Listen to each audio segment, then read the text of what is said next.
Hari Om. Start with a prayer.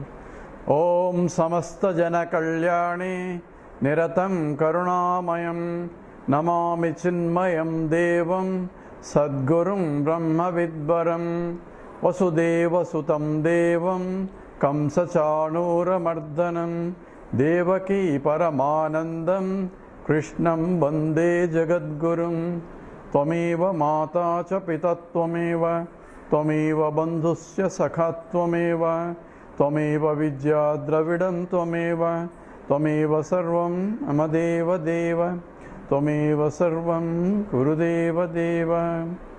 Hari Om. We are doing the 9th chapter of Panchadashi of Vidyaranya. Here he is talking about the meditation after gaining the knowledge.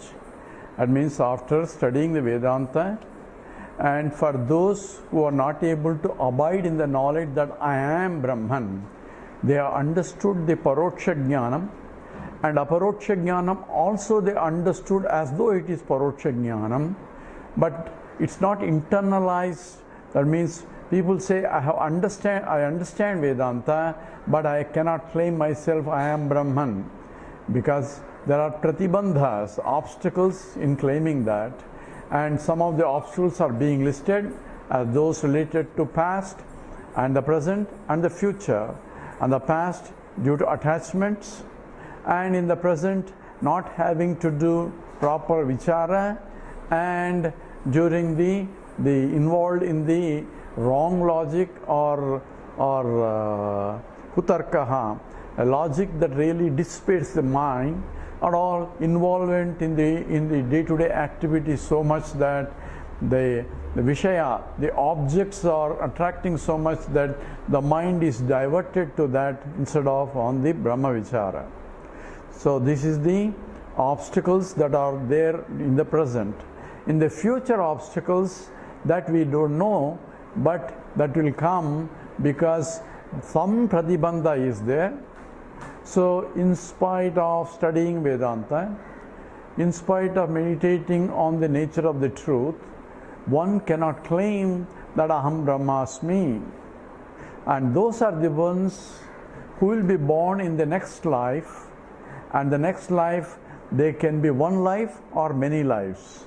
In case of Vamadeva, scriptures provides it's a one life, where as soon as he was conceived in the womb of the mother, while still in the womb of the mother, he could realize, because whatever the obstacle, the adrushta, that which prevented him to recognize, just disappear or over by taking a birth. Therefore, by not even birth, by being in the womb. So therefore, by getting encapsulated in the womb itself, that prarabdha that was inhibiting the realization exhausted. Therefore, Vamadeva is an example of one life, whereas we have a Jadabharata story in the Upanishads, where the sage, even though he understood, but he got attached to the deer in his ashram, and because of his intense attachment to the deer, he himself will be born as a deer in the next life. So the realization is because the mind got diverted and gave a reality to the plurality. That's what the whole problem is. One is giving a reality to the worldly plurality, therefore one is getting involved. So involvement, intense involvement emphasizes that one is making the world as though it is real. You can play the game of life just like in the drama, where you know it's not real. At the same time, you can play intensely only as long as the drama lasts, as long as you have a role to play in a particular scene. You play the role, but remembering I am not the role, but I am the actor playing the role. Same way, a jnani can play the roles in the world, whatever the roles that come due to prarabdha. and at the same time not getting involved, because the role in the drama doesn't make him bind. Even if he kills in the drama a person, he is not accountable outside, that's only play. In the same way, one is not accountable for the actions that are done, where the agency action is only an agency, as though you are acting but not really taking responsibility for the action. That's what Krishna does. He says, I am acting, but none of them will affect me, because I am asangaha, unattached to this. Even though he is married so many wives, in the Ashtottara Namavali, one of the names for Krishna is Anadi Brahmacharine Namaha. So how can he be Brahmachari? Because he is never really married. Although he appears, like in the drama you marry, but it's not a real marriage. Marriage is only for the purpose of entertainment in the drama. Same way, whole life is a drama, therefore he is not really married. That's how one should live, or one lives, he understands it. But if he doesn't understand and get involved, then it becomes a pratibandha. That's called the present, in the obstacles in the present. And obstacles in the future we do not know, and how many lives going to be we can never know. And there's no point even thinking about it, because we have no control on it. So advice is, as though assume this is your last life, keep meditating on it, and if obstacle gets removed by this birth, you are lucky. If the obstacle needs another birth, then another birth will take place. And that's what the Krishna answers in response to the Arjuna's question, what happens to the yoga brashta? He doesn't gain this or he doesn't gain that. Therefore, he neither enjoyed the life nor he is self-realized in this life. So what's going to happen if he dies? Krishna says nothing will be wasted. So this is a statement very important for every one of us, that any sadhana towards the adhyatmika, towards the higher nature of reality, understanding of that will never go waste. You will be born according to Krishna in a proper environment where you will rapidly progress. That's what we did in the sloka 48. Athava yoginameva kule bhavati dhimatam nispruho brahma tattvasya vicharat taddi durlabham. Together. Athava yoginameva kule bhavati dhimatam nispruho brahma tattvasya vicharat taddi durlabham. So either he will be born in a environment which is Srimatam Grohe, so in the rich person's house, and enjoy whatever that according to Prarabdha, and at the same time he will be propelled towards the higher reality. That's one type of life. Otherwise, you may be born in the family of yogis, the ones who are already in the path. Therefore, the path and the environment is conducive for rapid growth, and therefore yoginam eva kule bhavati dhimatam. So the one who is the understood has the dhimatam, the one who has realized the truth by Shravanam, Mananam and Nididhyasanam in the past life, but not able to claim completely, he will be born in the family conducive for his rapid growth. Nispruha brahma tattvasya vicharat taddi durlabham. So without, and this kind of nispruha, without devoid of any desire for anything else, he wants only this and he goes for it and he gains the life. And this is, that birth is very, very rare indeed. Durlabham means here very rare, because either you realize immediately or you have a long way to go. That's why he says it's very rare. Those who are almost ready but could not reach it, they will be born in a very environment and rapidly go.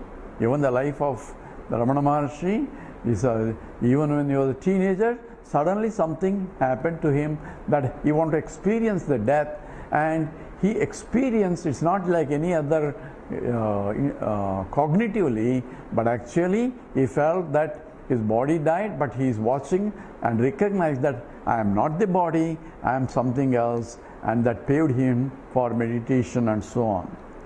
So here we go into 49th sloka. Tatratam buddhi samyogam Tatratam buddhi samyogam labhate paurvadehikam labhate paurvadehikam yatato chatato bhuyaha yatato chatato bhuyaha tasmade taddi durlabham tasmade taddi durlabham. So why is it that difficult to give that kind of birth where you are born in a yogi's family? He says, Tatra tam buddhi samyogam. Because Tatra in that birth, tam paurvadehikam, with respect to the earlier life, buddhi samyogam, the knowledge of the self is already there.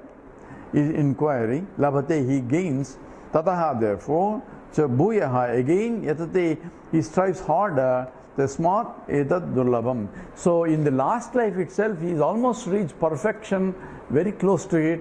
Suddenly he had to die because of the prarabdha.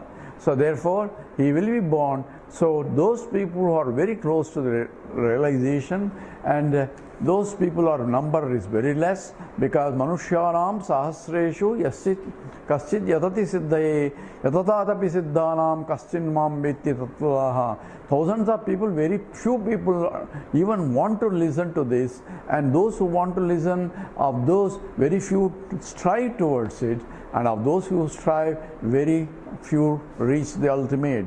And those who are just about to reach, if they have fallen, if they are not able to reach, and they will get reached.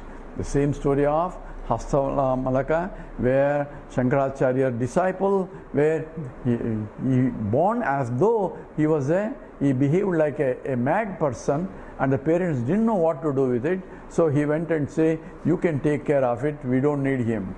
And Shankaracharya says, who are you? He asked, and he went on giving a most Advaitic teaching in a Sanskrit. And you can see that all the knowledge was there, but he didn't want to show it because he behaved as though he is a mad person. Now we will do 15. Purvabhyasena te naiva Purvabhyasena te naiva Hiyate hyavasho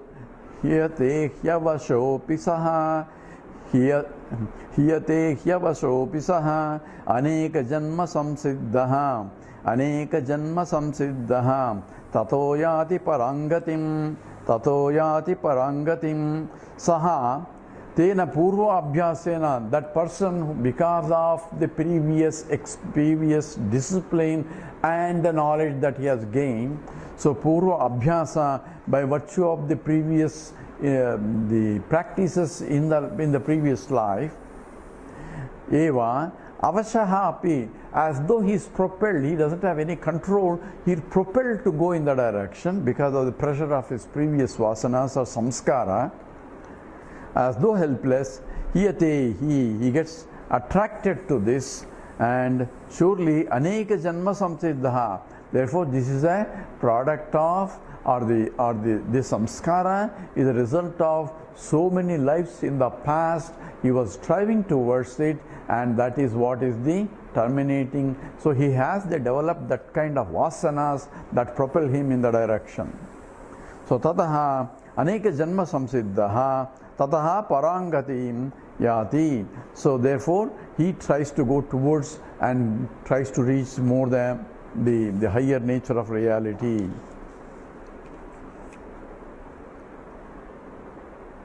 So he will attain the spiritual knowledge. So number 51. And those who do not, at the same time they are contemplating as a upasana, is going to tell now, The next sloka, 51. Brahma loka bhivanchayam, Brahma loka bhivanchayam, samyak satyam nirujyatam, samyak satyam nirujyatam, vicharayejya atmanam, vicharayejya atmanam, natu sakshat karotyayam, natu sakshat karotyayam. Together. Brahma loka bhivanchayam, samyak satyam nirujyatam, vicharayejya atmanam, natu sakshat karotyayam. So Brahma loka abhivanchayam. So the one who is desiring Brahma loka, samyak satyam, the one samyak, firmly on the abiding in the truth, tam nirujya, so separating all other desires. Yaha Atmana, the one who himself vicharayet, inquired. So here is the case of a person who has a desire to go to Brahmaloka and wants to enjoy because he has studied of all lokas, that is the highest loka where the pleasures are maximum, because in the Ananda Valli that you have, we learned from Taittiriya Upanishad that one Manushyananda, then Gandharvananda, Devananda, all the way up to the Brahmananda, the Prajapati Ananda. So that is the highest Ananda, and the people who are in that also enjoying the highest happiness. So having heard that and having desire to experience that, and now exposed to Vedanta, and therefore he suppressed the desire rather than sublimate the desire. So suppression is different from a sublimation.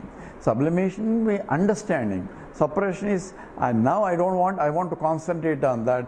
The mind is forcefully turned from that desire to desire for the study of Vedanta and so on. So after studying a Vedanta, because of the pressure of the previous that he wants to go, therefore even if he will not be able to claim himself Aham Brahmasmi, because the mind is unconsciously wants to experience something. So only conscious level, but not at the subconscious level, he is longing for some happiness. Therefore that will come up and obstruct. That's called Adrushta Pratibandha. So when he dies, he will go to Brahmaloka. There he will have a satsang with the Brahmaji. But because he already studied, therefore he will realize, because that desire obstacle has been removed, the knowledge will come in. Therefore he will go along with the Brahmaji. When the the time is over, Brahmaji's time is over for the next cycle of creation. At that time, along with it, he also realizes. That's what is, he says. Vicharadya atmanam natu sakshat karotyaham. So, for him, he has to go to Brahmaloka because that was suppressed desire. And he gives the scriptural quotation now. 52. Vedanta vijnana sunischitartha iti shastrataha brahmaloke sakalpante brahmana saha muchyate. Together. Vedanta vijnana sunischitartha iti shastrataha brahmaloke sakalpante brahmana saha muchyate. So in the scripture says, it is Shastrataha, what the scripture says, Vedanta Vijnana Sunischitartha Sannyasa Yoga Dhyataya Suddha Sattvaha Te Brahma Lokeshu Paraam Takale Paranvatat Parimuchanti Sarve. This is what, when we chant this, when we receive a sannyasi and with a purna kumbham, say na karmana na prachayadhani na tyage raike amritattva manasahu parena nakam nihitam guhayam vibrajate tadjatayo vishanti vedanta vijnana sunischitartha sannyasa yoga dhyataya suddha sattva te brahma loketu para antakale paramratat parimuchanti sarve. So te brahma loketu, the one who are give up everything but wanted to enjoy the highest life, they will be going to the Brahmaloka as per the scripture here. So all the sannyasis who have taken sannyasa, forced themselves towards this, suppressing the all desires of the previous ones, they will be going to Brahmaloka, enjoy all the happiness, and along with the Brahmaji, at the end of the Kalpa, they also realize. That's what the scriptural statement. Therefore, that's what he says. There is a next birth because of not abiding in this life, the nature of the reality that Aham Brahmasmi. So that is the Pratibandha.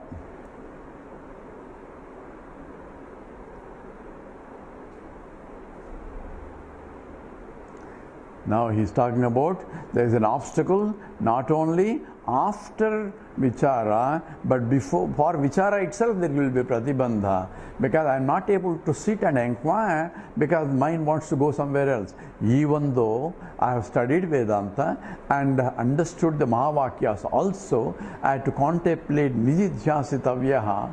Because of the Ragadveshas, I am drafted into other ones. Therefore, even to do Vichara, there are obstacles. Not only after Vichara, there are obstacles. So here we are going to do 53. Keshanchit savicharopi, Keshanchit savicharopi, Karmana pratibadhyate, Karmana pratibadhyate, Savanayapi bahubiryoho, Savanayapi bahubiryaha, Savanayapi bahubiryaha, Nalabda iti srutehe, Nalabda iti srutehe. Together, Kesham chit savicharopi, Karmana pratibadhyate, Sravanayapi bahubiryaha, Nalabda iti srutehe. Yaha,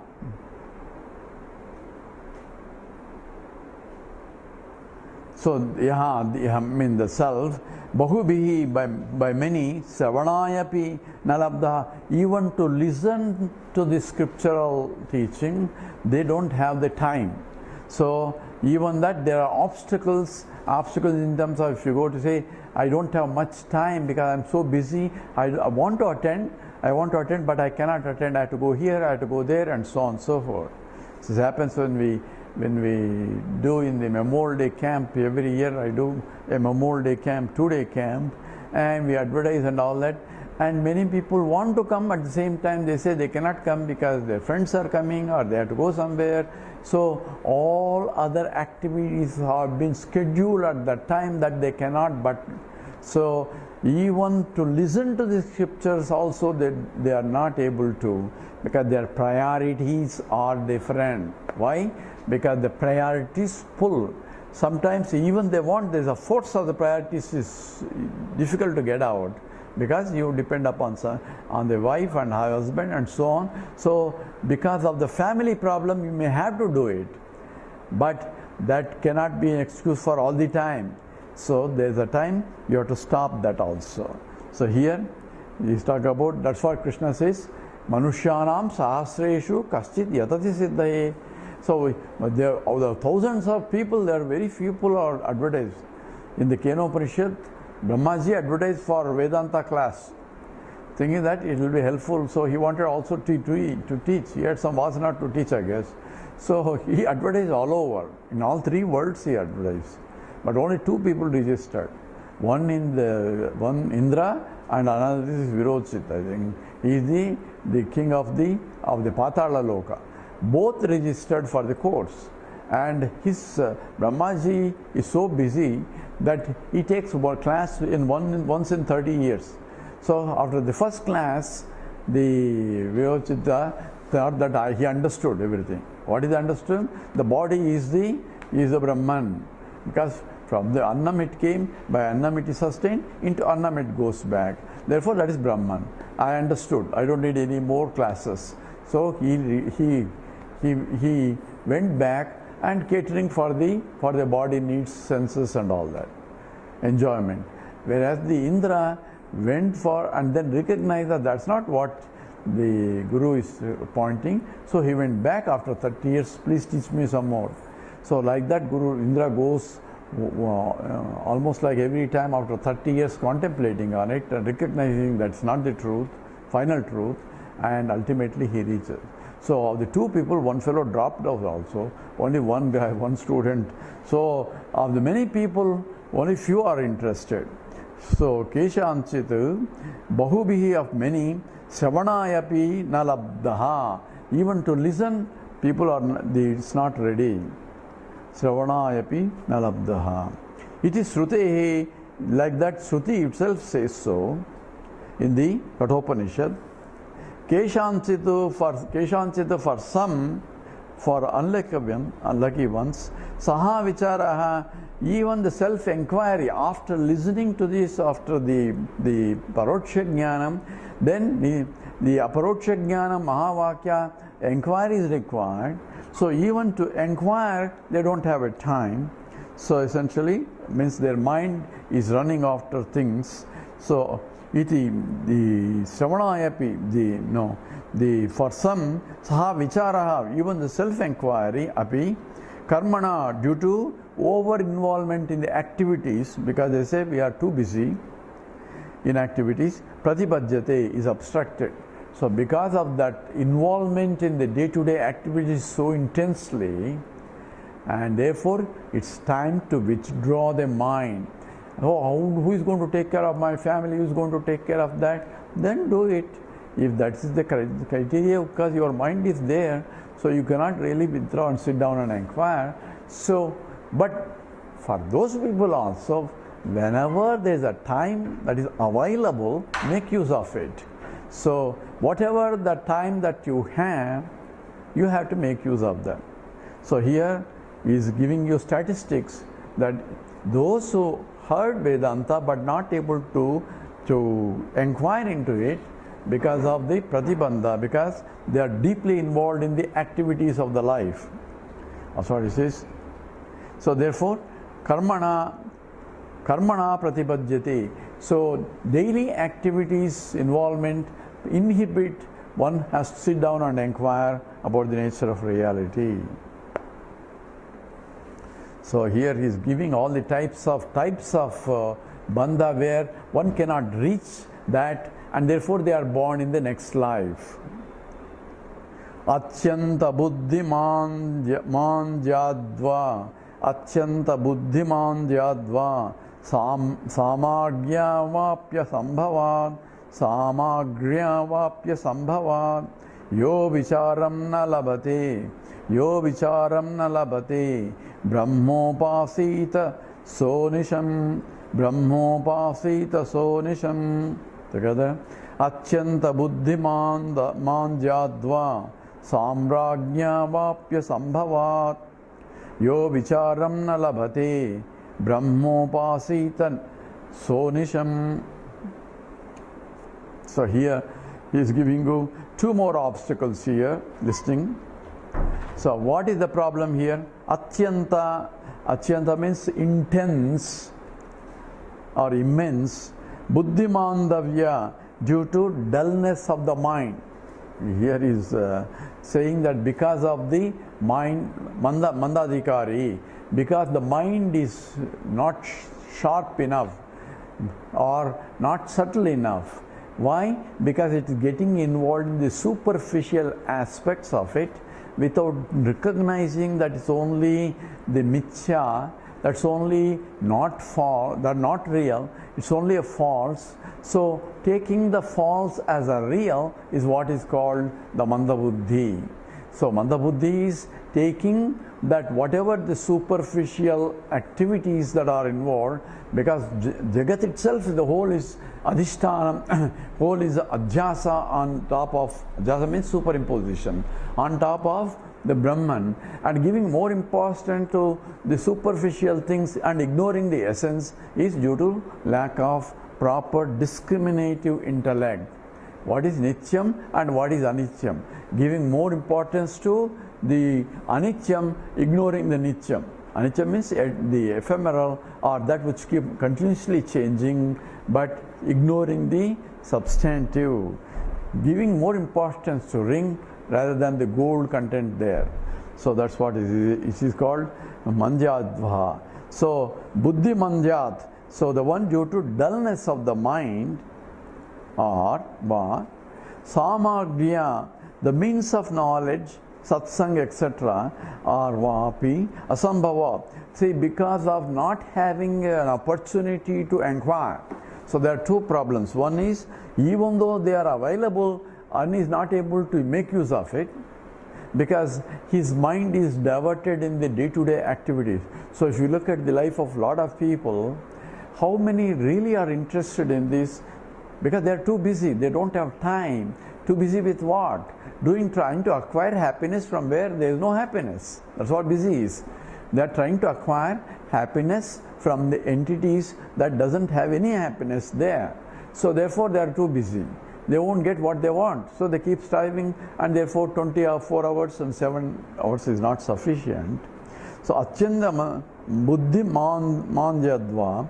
So immense the stupidity or involvement in the activities outside, Samragya, there is no means available. We just heard in the Advaitin list, so one person from where in the Vienna or in the Austria, he wanted to learn, he wanted to get the opportunity, but there is no opportunities available. He cannot leave that everything and go somewhere else to study, and he got stuck. At the same time, he says, I'm making use of whatever the available resources online and then studying. So if I have the will, there is methods by which.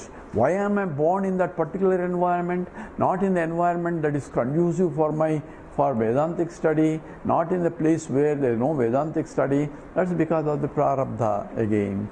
Because of I wanted that environment, therefore I am born in an environment. If my intense desire for this environment, then I will be born in this environment. If I am born in that environment, then what should I do? Make use of whatever the available resources. Nowadays, we have Gurukulas are not there, but we have a ready-made internet, and then availability of online, everything is become available.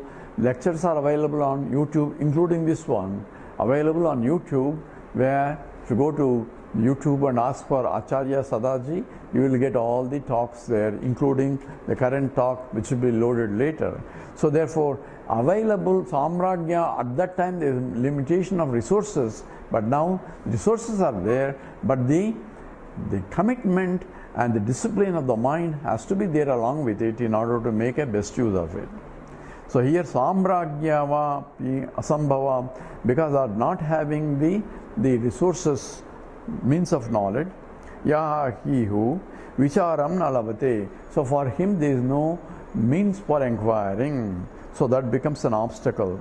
Upasita Saha Brahma Anisham Upasita. So therefore he has understood the Vedanta from the Paroksha Jnanam is there. For Aparoksha Jnanam, he has to inquiry is needed, and he is not able to do inquiry, and therefore for them this Brahma Upasana that he is going to talk about, and the whole chapter is on that, will be helpful. The whole introduction to what is Brahma Upasana. So he is spending almost 55 slokas about glorifying that and where it is required, and to particularly to remove some of the obstacles that cannot be removed otherwise. Now question is, how do I do this Brahma Upasana on the Nirguna Brahma? That's not Saguna Brahma. So we are not talking about the initial meditations for purification of the mind. This is after purification. I have understood the Vedanta, but now for Mahavakya, that Aham Brahmasmi, I have to do inquiry about myself wherever they continuously Nididhyasitavyaha, that's what the inquiry, and not able to do it. For those people, what is on the Nirguna Brahma Upasana is being discussed here. Say, how do you do Nirguna Brahma Upasana? You can only do Saguna Brahma Upasana, as some people say. So now the arguments are validity of the Nirguna Brahma Upasana, and slowly leads to how it should be done also. 55. Nirguna Brahma Tattvasya nahyupaset rasambhavaha Saguna Brahmani Vatra pratyaya vritti sambhavat. Pratyaya vritti sambhavat. Together. Nirguna brahma tattvasya nahyupasti rasambhavaha. Saguna brahmani vatra pratyaya vritti sambhavat. So nirguna brahma tattvasya, in the attributeless Brahman, on the nature of the attributeless Nirguna Brahma Tattvam, the reality of the Brahman which is Nirgunam. Nirguna means that doesn't have any attributes. Why Brahman doesn't have any attributes? Brahman is being infinite. Only finite things have attributes. Being Brahman, Brahman means infiniteness, and infiniteness is not an attribute. It is the negation of the finiteness. So any finite is not Brahman. So it is by process of elimination, infinite alone is Brahman. And it is not Sunyam, because you are that. And therefore, Nirguna Brahma Tattvasya, the attributeless Brahman, upaste na asambhavaha. It's not impossible to do upasana on the Nirguna Brahma. That was the statement of declaration by the Vidyaranya here. Because Saguna Brahma iva, even just for the Saguna Brahma also, atra, in that case also, pratyaya avrittihi, repetition of the same thought, sambhavat, is possible. Just as I am doing the upasana on Saguna Brahma, how do I do? Say, Om Namo Narayanaya, Om Namo Narayanaya, Om Namo Narayanaya, Om Namah Shivaya, Om Namah Shivaya. What am I doing? I am repeating the same thought again and again and again. About what? About that who is Antar Bahishyatat Sarvam Vyapya Narayana Sthitaha. So Narayana is what? Inside, outside, everywhere. And that Krishna says, Mayatadamidam Sarvam Jagad Avyakta Murtina. I pervade this entire universe in an unmanifested form. So I cannot really think of Narayana also, but at the same time, for Upasana, as a Saguna Brahma, I can invoke in the form, a formless form, in a form for me to do Upasana. That's what is essentially involved for purification of the mind.